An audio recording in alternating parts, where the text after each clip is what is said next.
আসসালামু আলাইকুম। গতকাল রাত থেকে ঝুম বৃষ্টি। তো সকালে ডিসিশন নিয়েছিলাম যেভাবেই হোক খিচুড়ি রান্না করব। কিন্তু বাচ্চারা অফিসে যাওয়ার সময় আর খিচুড়ি রান্না করে দিতে পারি নাই। তো আমি দুপুরবেলা একাই আজ খিচুড়ি রান্না করছি। এর আগে বেশ কয়েকবার ধোঁকা খেয়েছিলাম খিচুড়ি রান্না করতে যেয়ে। দেখা গেছে আমি চাল ভিজিয়েছি তো বৃষ্টি শেষ। তো আজকে মোটামুটি মনে হলো যে না, বৃষ্টিটা কন্টিনিউ করবে।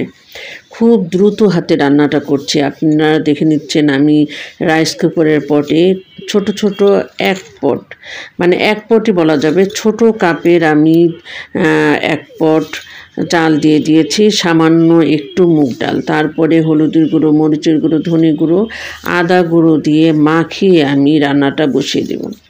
আজকে আসলে আমি নিজেকে নিজে ট্রিট দিচ্ছি। মাঝে মাঝে মনে হয় যে অ্যাকচুয়ালি আমার জন্য তো আমি কখনোই কিছু করি না, আর একা বাসায় রান্না করতে ইচ্ছা করে না। রাতে যা যৎসামান্য থাকে সেটা দিয়েই মোটামুটি চালিয়ে যাই।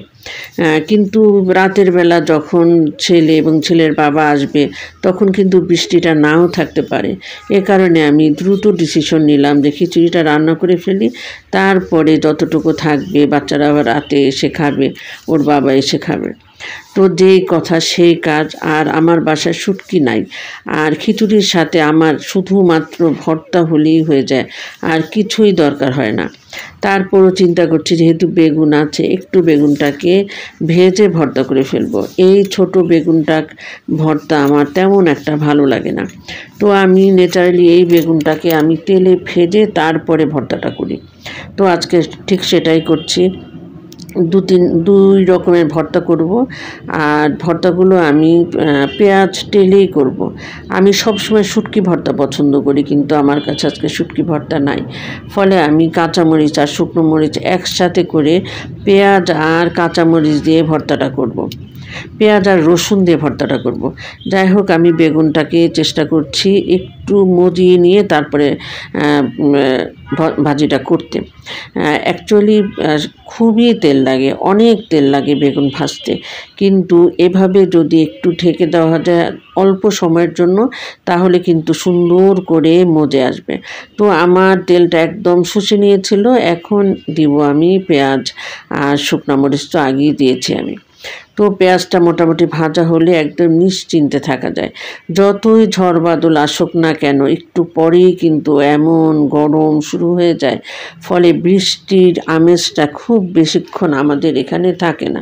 শীত না আসা পর্যন্ত এভাবে এই গরমে আমাদের কষ্ট পেতে হবে। যাই হোক, আমি বেগুনটাকে কিন্তু একদম ভাজা ভাজা করে ফেলেছি। অল্প সময়ের জন্য, জাস্ট অল্প সময়ের জন্য আমি ঢেকে দিয়েছিলাম।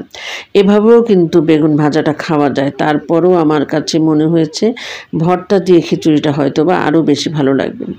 ঠিক এইভাবে কিন্তু পোলাওর সাথে কিংবা খিচুড়ির সাথে ইচ্ছে করলেই বেগুনগুলোকে সার্ভ করা যায়, যেটা দেখতেও খুবই সুন্দর লাগে। আর আমি এই যে বেগুন ভাজাটা হয়ে গেল, আর এই বেগুন ভাজার তেলেই আমি রসুন, পেঁয়াজ, কাঁচামরিচ আর শুকনো মরিচের ভর্তাটা করে ফেলবো। আর এই ভর্তায় আমি শুকনা মরিচটা আমি না টেলে দিয়ে দেব, মানে কাঁচা বেটে নেব। আর যদি জাস্ট দু টুকরো চাপা শুটকি থাকতো তাহলে যে কি মজা হতো। আমি কি যে মিস করছি চাপা শুটকিটাকে। আর খিচুড়ি কিন্তু হয়ে গেছে অলমোস্ট। আমি এই মাত্র প্রথম ঢাকনাটা খুললাম, দেখুন পানিটা একদম টেনে গেছে। আমি ছোট কৌটার 2 কৌটো চাল দিয়েছি আর সামান্য একটু ডাল, আর ঠিক তার ডাবল পানি দিয়ে দিয়েছিলাম। দেখুন এত সুন্দর ঝরঝরা। তারপরেও আমি আরও কিছুক্ষণ দমে রাখবো, দমে রাখলে একদম পারফেক্টলি হয়ে যাবে। আর এই যে আমার সেই ভর্তাটা, পেঁয়াজ, কাঁচামরিচ, রসুনটা সুন্দর হয়ে গেল। আর তারপরে আমি দিয়ে দিলাম হলো, ওটা আমি তুলে নিলাম, ওটা আমি বেটে নিব। আর ডিম ভাজা ছাড়া খিচুড়ি কিন্তু একদমই হয় না। তো আমি একটুখানি ডিমও ভেজে নিচ্ছি, জাস্ট একটা ডিম, যেহেতু আমি একা মানুষ।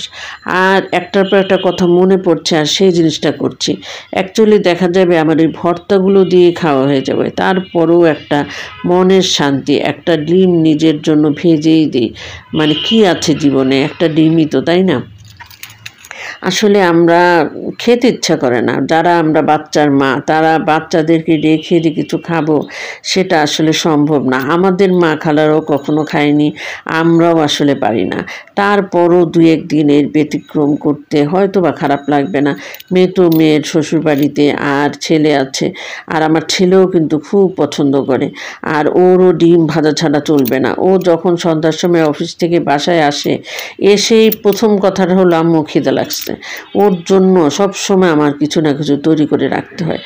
আর ওকেও একটু ডিম ভাজি দিয়ে খিচুড়িটা যখন সন্ধ্যার সময় দিব, তখন ওর ভালো লাগবে, বিকালে নাস্তাটা হয়ে যাবে। আর ডিম ভাজতে ভাজতে আমার কাছে মনে হলো যে আমি সবসময় একটা মুরগি একটু ম্যারিনেট করে রেখে দিই, যখন হঠাৎ করে কোনো মেহমান চলে আসে তখন চট জলদি একটা রান্না করা যায়। তো ভাবছি সামান্য ওই মুরগিটুকু আমি একটু ভুনা করে নিব। আর এই যে দেখুন আমার ভর্তাটা হয়ে গেছে, আলহামদুলিল্লাহ। কি যে মজার হয়েছে ভর্তাটা। এটাতে কিন্তু জাস্ট ৪টা উপাদান আগেই বলেছি: পেঁয়াজ, কাঁচামরিচ, রসুন, শুকনো মরিচ। শুকনো মরিচটা আমি কাঁচাই দিয়েছি। আরেকটা জিনিস, এখানে যদি ধনেপাতা দেওয়া যেত কিংবা ২টা শুটকি, সেটাই তো বলেই নিলাম, এটা দিলেও আরও উপাদেয় হতো। আর আমি কিন্তু এখন বেগুনটাকে সুন্দর করে খোসাগুলো ফেলে ফেলে বেগুনটাকে এবার ভর্তা করে নিচ্ছি। আর বেগুনও আমি কিন্তু কাঁচা পেঁয়াজ দিইনি, এখানেও আমি একটু টেলে নেওয়াই পেঁয়াজ দিয়েছি। ফলে রাত পর্যন্ত বেগুন ভর্তাটা থাকলেও নষ্ট হওয়ার কোনো ভয় নেই। তো আলহামদুলিল্লাহ আমার ২টো ভর্তাই হয়ে গেল। এখন হলো সেই ৪-৫ টুকরা মুরগির একটা সদগতি করা। অ্যাকচুয়ালি আমি মুরগিটা ম্যারিনেট করে রেখে দেই। ওই যে বললাম, আমার ছেলে আসলেই বলে, আম্মু কী খাবো? তখন ওকে আমি ওই যে একেক দিন ৪-৫টা চিকেন, কখনো হয়তো বা আমি চিকেন ফ্রাই করে দিই, অথবা কখনো আমি বারবিকিউর মতন করে দিই, যখন যেটা ভালো লাগে আর আমার জিনিস যেটা থাকে।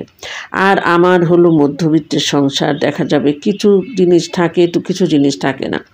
যেমন আজকে তেজপাতা নাই, মানে আমি খুঁজেও একটা তেজপাতা পেলাম না, জাস্ট ছোটো একটা তেজপাতা। এটাই বললাম যে আসলে মধ্যবিত্ত সংসার মানে নানান টানাপোড়েন। তারপরও আলহামদুলিল্লাহ আল্লাহ যেভাবে রেখেছেন, অনেক শান্তিতে রেখেছেন। এর চেয়ে খারাপ হলেও হতে পারত, আর এর চেয়ে ভালো হওয়ারও অবশ্যই সুযোগ আছে, আল্লাহ চাহে তো। যাই হোক, আমি চিকেনটাকে সুন্দর করে কষিয়ে কষিয়ে রান্নাটা করছি। আর আমি আসলে সবসময় যেভাবে খেতে পছন্দ করি, ঠিক সেভাবেই চিকেনটাকে রান্না করছি। আর ওই যে খুঁজে পাওয়া তেজপাতাটা দেখুন কীভাবে আমার দিকে তাকিয়ে আছে। আর আমি কিন্তু ভাজা মশলাটা দিয়ে দিয়েছি। ভাজা মশলাটা দিয়ে যে কি আমি আরাম পাচ্ছি, কি যে সুন্দর একটা সুঘ্রাণ ছড়ায়, মানে রান্নার স্বাদটাকে চেঞ্জ করে দেয়। আমি ধনে, জিরা, তারপরে শুকনা মরিচ আর গোলমরিচ দিইনি, কিন্তু গোলমরিচ দেওয়া যেত, সেটা দিয়ে আমি এই মশলাটা করেছি। দুর্দান্ত হয়েছে মশলাটা। আর এই যে হলো আমার খিচুড়ির ফাইনাল লুক, আলহামদুলিল্লাহ। আমি এই রকম ঝরঝরা খিচুড়িই চেয়েছিলাম। আমার কিন্তু ভর্তা খিচুড়ি একদম ভালো লাগে না। খিচুড়ি হবে ২ রকম, এক হলো এরকম ঝরঝরা খিচুড়ি, আরেক হলো ল্যাটকা খিচুড়ি, যেটা একদম নরম তুলতুলে। ফলে মাঝামাঝি বলে খিচুড়ির কোনো অভিধানে নাই, মাঝামাঝি বলে খিচুড়ির কোনো নামও নাই। আর এই ঝরঝরে খিচুড়িটা ঠিক পোলাওর মতনই স্বাদটা আসবে, এত ভালো লাগে। ইচ্ছা করলে কিন্তু ডাল ছাড়াও আপনারা এই খিচুড়িটা রান্না করতে পারেন। আমরা কিন্তু মেহমান আসলে কিন্তু ডাল দিই না, মেহমান আসলে ডাল ছাড়া এই খিচুড়িটা রান্না করি। এই যে দেখুন আমার ফাইনাল লুক, আলহামদুলিল্লাহ।